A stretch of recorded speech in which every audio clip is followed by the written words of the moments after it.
Bonjour Babacar. Entre drames et inondations, les dernières pluies ont causé plusieurs dégâts. 2 morts à Bambilor dans le département de Rufisque. Plusieurs localités du pays sous les eaux. La rue pour dénoncer les attaques contre les chefs religieux sur les réseaux sociaux. La convergence Tahaou Ndonoy Magui l'Islam marche ce vendredi après la prière. Dikomol dans la commune d'Oussouy, les populations ont manifesté hier une marche pour la libération de 4 habitants du village en prison suite à un litige foncier. La crise au Parti démocratique sénégalais à l'écoute des démissionnaires du secrétariat national. Ils ont mis sur pied le comité d'initiative pour la refondation du PDS. Leur première sortie cet après-midi. Les dernières pluies n'ont pas fait que des heureux comme les paysans. Elles ont endeuillé des familles dans le département de Rufisque. À Bambilor, 2 enfants ont été emportés par les eaux pluviales. Les populations pointent du doigt les travaux des cités Akis. Abdou Diouf Diagne. Massaha Diop et Cheikh Ahmadou Bamba Diop sont les 2 enfants qui ont perdu la vie à Bambilor après la forte pluie d'hier. Ils avaient respectivement 8 ans et 16 ans. Leurs corps ont été retrouvés à Wayambam, non loin du lac Rose. Amadou Makhtar Gakou revient sur cette nuit très longue au quartier de Ndiassane. Nous, à 4 h du matin, l'eau nous a réveillés vers 4 h du matin. Mais quand on a tenté d'évacuer les enfants, l'eau venait jusqu'à mon cou. Quand je portais l'un des enfants sur mes épaules, il a failli tomber. Je n'en pouvais plus. La pression de l'eau était tellement forte. L'enfant qui a perdu la vie avait le même âge que ce garçon. On a retrouvé son corps à Wayambam. C'est au moment où la famille éplorée recevait les condoléances des proches qu'une dispute a éclaté entre le maire de la localité et le président du mouvement Sam Moussa Gor. Il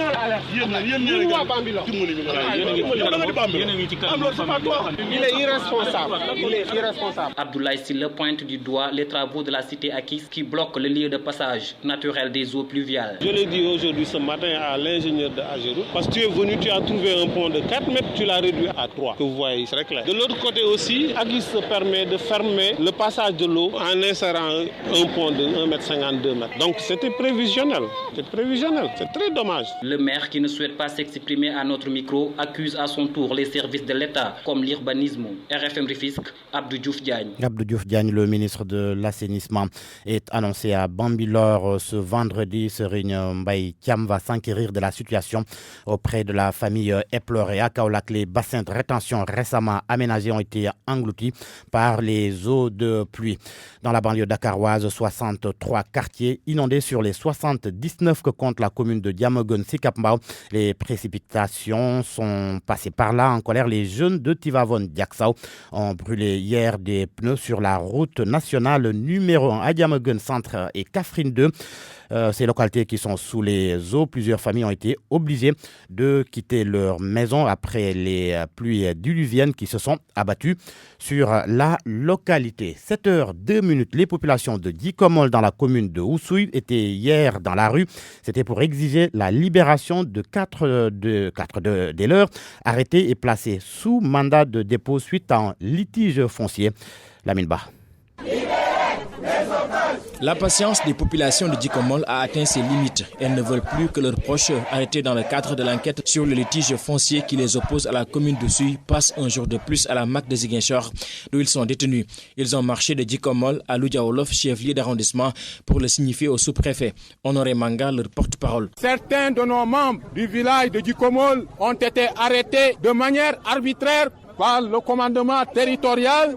Ils ont été envoyés directement en prison. Depuis 8 mois, ils sont en prison. Donc notre marche aujourd'hui, c'était tout simplement au sous-préfet que nous lui demandons une libération immédiate de ces otages-là, que la justice doit être une justice libre, la justice doit être juste. Dikomol persiste et signe. Ils exigent la restitution des 6 hectares de terre qui leur reviennent de droit et qu'Oussouy occupe illégalement selon eux. Nous ne savons pas s'ils veulent attendre qu'il y ait mort d'homme pour réagir et nous exigeons qu'ils réagissent.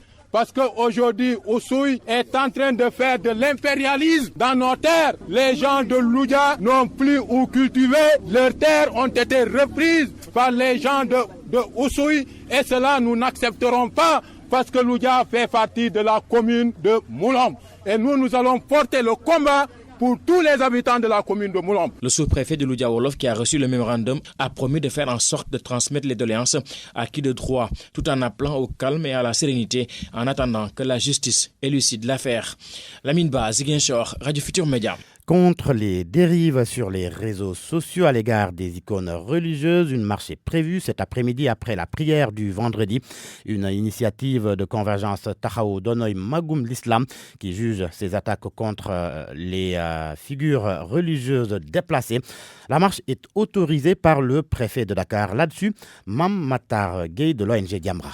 Le Sénégal a la chance d'avoir de grandes figures de l'islam qui reposent à Touba, Tuawan, Yassan, Tianaba Niassène, Medina Baye, Layen, famille omarienne. Et que nous, en tant que talibés, nous n'avons pas d'autre possibilité de leur exprimer notre profonde gratitude que de nous donner la main pour préserver ce noble héritage spirituel qu'ils ont bien voulu nous léguer généreusement. Mais malheureusement, il y a des individus qui, pour des motivations obscures, ont décidé de faire le chemin inverse. C'est-à-dire qu'au-delà de dénigrer systématiquement leur enseignement, ils ont franchi le Rubicon en proférant d'inadmissibles injures au niveau des réseaux sociaux. Nous avons donc décidé, à travers cette nouvelle coalition intitulée Convergence Tahaou Ndonoy Magni, d'organiser une grande marche autorisée par le préfet qui aura comme point de départ la grande mosquée de Dakar, donc ce vendredi 23, juste après la prière, et comme point de chute la place de l'Obélisque où une déclaration sera lue destinée à l'opinion à travers la presse. Notre principale revendication étant d'obtenir de l'Assemblée nationale une loi répressive contre tous ceux qui s'en prennent aux honorables icônes religieuses que sont Cheikh Ahmadou Bamba, Seydi Hadji Malick Sy, Cheikh Al Khalifa Baye Ibrahima Niass, Seydina Limamou Laye, Cheikh Oumar Foutiyou Tall et tant d'autres grandes figures qui sont des garanties pour la préservation de l'islam confrère. RFM, la radio de toute l'actualité. Le directeur général du port autonome de Dakar veut expulser la chambre de commerce, d'industrie et d'agriculture de la capitale. L'accusation est des agents du département équipement et infrastructure de l'institution consulaire. Et si rien n'est fait, ils envisagent de bloquer la bonne marche du port. Ces agents de la chambre de commerce étaient en conférence de presse hier. Le compte-rendu de Mamadou Marba. Elhaj Ndongo, le chef du département équipement et infrastructure de la chambre de commerce, n'y va pas par 4 chemins. Le directeur général du port autonome de Dakar ne préserve pas les entrées de ce pays. Je voudrais signaler le double jeu du directeur du port, Ababakar Sedir Bey, qui semble vouloir asphyxier la chambre de commerce de Dakar. Et cela de connivence avec des entreprises manutentionnaires étrangères. Je veux nommer TVS Siinvest, anciennement appelé TVS Necotrans. Le directeur du port ne préserve pas les intérêts de ce pays. Parce qu'une chambre de commerce, c'est une institution publique. Il ajoute avoir alerté les autorités, mais si rien n'est fait, les agents du département équipement et infrastructure de la chambre de commerce n'écartent pas de bloquer le fonctionnement du port. D'abord sur le côté légal, nous avons intenté une procédure judiciaire. C'est en cours. Nous avons gagné la première partie, il y a eu un recours. Nous attendons de voir ce qu'il en est. Mais après cela, nous comptons peut-être bloquer le port pour que ces autorités puissent réagir. Selon ces agents, le département équipement et infrastructure produit presque 90% des ressources de la chambre de commerce de Dakar. Nous avons essayé de joindre le directeur général du port autonome de Dakar, Aboubakar Sedir Bey, mais nos tentatives sont restées vaines. En politique, Alioune Sall n'ose pas mettre les pieds aux États-Unis et en Angleterre. C'est la conviction en tous les cas du député Abdou Mbaké Bara Dolly. Le parlementaire du parti Bok Gis dit avoir déposé une plainte avec Ousmane Sonko et d'autres personnalités, plainte contre la gestion des contrats pétroliers et gaziers. Il a tenu ses propos hier lors d'une rencontre en présence de Pape Diop, le président du parti. Abdou Mbaké Bara Dolly au micro de Jo Maron et d'Aminata Dieng. Je suis parti en mission aux États-Unis pour l'affaire Aliou Sall. Avec Ousmane Sonko et autres, nous avons déposé une plainte aux États-Unis et en Angleterre. S'il plaît à Dieu, Aliou Sall va nous rendre l'argent qu'il nous doit. Il va sortir l'argent du pétrole. Aliou Sall n'ose plus sortir du pays. S'il part aux États-Unis, je démissionne de mon poste de député. C'est déjà une bataille gagnée parce qu'il sait qu'il a tort. Première sortie publique des démissionnaires du nouveau secrétariat national du PDS. Ce sera cet après-midi à travers une conférence de presse. Les frondeurs, comme on les appelle, ont mis en place le comité d'initiative pour la refondation du Parti démocratique sénégalais. Abdouaziz Diop est membre de cette structure. Il apporte des précisions sur sa supposée démission de son poste de député. Il y a une information qui circule dans les réseaux, mais je vous dis solennellement que je n'ai pas démissionné. Je suis toujours militant du Parti démocratique sénégalais, responsable de la section communale de Richard Toll et secrétaire général des cadres libéraux. Seulement, j'ai démissionné à mon poste de secrétaire national chargé de l'urbanisme dans le gouvernement virtuel de Karim Meïssa Wade. Mais je suis militant du PDS et je suis toujours député à l'Assemblée nationale. Avant de terminer, Babacar, notez que Jacques Diouf sera inhumé cet après-midi après la prière du vendredi à Saint-Louis. La dépouille est arrivée cette nuit. Levée du corps à 9h à l'hôpital principal. Jacques Diouf, le patron de la FAO. Merci Georges Destudio pour ce journal. 7h10, les titres sport. Youssouf Bodian. Dernier virage pour les Lions du basket avant la Coupe du Monde 2019. Le Sénégal affronte le Venezuela à 11h dans un tournoi de préparation en Chine. Nouvelle médaille pour le Sénégal aux Jeux africains à Rabat. Du bronze remporté par Moustapha Kama au taekwondo. Et puis football, pas de navétane cette saison pour les ASC de la zone 1 de Dakar. La faute à l'insuffisance de stade à Dakar, mais aussi des retards notés dans les procédures administratives. Youssouf Bodian. Prochain journal des sports dans l'édition de l'information en Wolof de 8h. Bonjour Charles Lefaye. Bonjour Babacar. Nous vous retrouvons tout à l'heure pour votre chronique du vendredi. On parle du système sanitaire sénégalais avec notre invité ce matin, Mamadou Mansour Diouf, docteur médecin qui travaille dans un hôpital européen, un hôpital français pour être précis. L'exemple de ces blessés d'un accident grave qui s'est déroulé en Casamance récemment et les structures sanitaires de la localité n'ont pu prendre en charge les blessés. Bon début de journée à tous. RFM Matin et la culture, c'est maintenant Anna Rocha. Bonjour à tous. Majib Sen rend hommage au roi du Mbalar à travers un livre intitulé Youssou N'Dour, le génie éternel. L'ancien journaliste sportif salue son patriotisme. C'est en présence de Birane Ndour, du professeur Pendambo, entre autres personnalités, que Majib Sen a présenté hier son livre. On l'écoute au micro de Seydou Nourouba. Si on interroge un peu l'histoire des grands musiciens africains, la plupart des tubes à succès qu'ils ont réalisés, ils les ont réalisés à l'étranger. Armé Youssou N'Dour a préféré rester au pays, sous le soleil trépidant, pour composer les magnifiques titres qui bercent non seulement les Sénégalais, mais les Africains et aussi le reste du monde.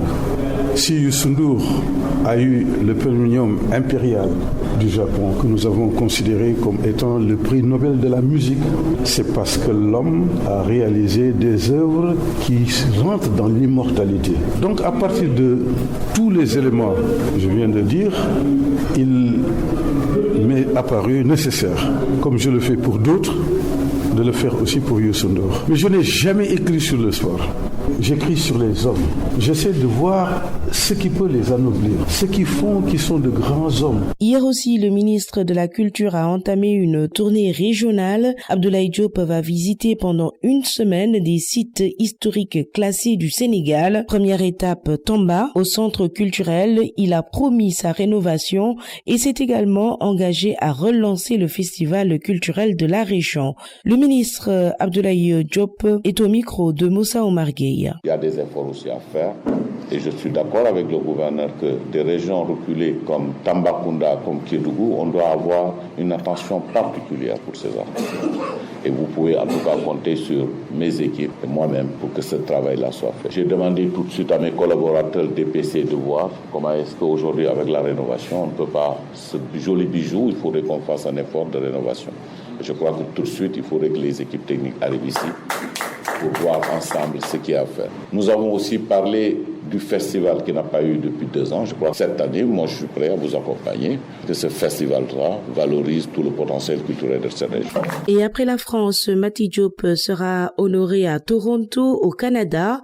La réalisatrice franco-sénégalaise va recevoir le prix inaugural du Mary Pickford Award en septembre prochain. Son film Atlantique sera par ailleurs présenté lors du Festival international de films de Toronto. Voilà, merci d'avoir suivi. D'autres actualités culturelles demain, samedi, dans votre magazine Khalam. Merci Anna Rocha pour cette chronique culture RFM Matin, 7h15. RFM Matin, RFM Matin, l'émission qui réveille le Sénégal. Et tout de suite la chronique de Charles Faye. Charles, vous revenez entre autres sur ces accidents de la route tragiques enregistrés sur plusieurs routes du pays ces derniers jours. Comment peut-on s'étonner du fleuve rouge sang qui irrigue nos routes, de nos veines ouvertes et chairs déchiquetées quand on ne s'arrête même pas au passage piéton? Comment peut-on s'émouvoir de l'hécatombe quand les tocards de service, coincés dans leurs ferrailles obsolètes, sommeillent au volant ou engoncés dans le confort de leur 4x4 ou berline, téléphone à l'oreille, roucoulant les chromosomes, pianotent avec la vie des autres, sans que rien ni personne ne vienne arrêter le massacre, même pas le gouvernement, aussi mollasson que coupable, complice de notre folie meurtrière? Criminels en puissance au service de l'indiscipline et de l'incivisme. Des facsimilés du genre de chauffard, on en compte à l'appel et j'en suis. Comme moi, ils conduisent comme je vis, conscients de rien, même pas de notre infirme et épidémique nonchalance, encore moins de notre tempérament sanguin et surtout pas de nos réactions épidermiques. La belle opinion de soi, la malattitude, ça nous connaît. Malheureusement, le prix est chèrement payé sur nos routes par notre sang, le ketchup des autoroutes nationales. Ni tolérant, ni solidaire, ni patient, ni civil, je suis, comme bien d'autres, ce potentiel tueur qui s'ignore, à qui il suffit de patienter, le temps que l'espace et d'âme fortune se rencontrent pour qu'ils vivent l'irréparable. Sous les roues de nos guimbardes validées par l'administration ou de nos bolides achetés, pour certains, à coup de soustraction comptable coupable, d'enrichissement sans cause, de détournement de deniers publics, d'escroquerie. Comment veut-on que notre incivilité galvanisée par notre indiscipline et mauvaise foi notoire ne soit pas le parangon de l'anti-modèle de la citoyenneté ou du respect de la vie? Surtout quand rien ne vient nous soumettre aux rigueurs des obligations, nous y astreignant à force de lourdes sanctions financières. Rien de valablement coercitif n'étant, la mort continuera son funeste rodéo sur les routes. Et ce ne sont pas les fortes décisions jamais suivies d'effet, souvent prises pour mourir dans la foulée, qui changeront quoi que ce soit. Ce d'autant qu'il n'y a personne d'assez courageux pour stopper la furie meurtrière. Maître Oumar Youm peut s'en désoler sans y mettre la forme, et prouver par la même veine que notre administration n'est que manifestation du carambolage gouvernemental, qu'il pleurera encore de ses yeux notre forte propension à nous décimer en ces temps d'averses et de vacances, à moins qu'un flic ne fasse son job sans plus ni moins. D'ici là, attachons nos ceintures, les fous sont au volant. Djouma Moubarak et bon week-end à tous.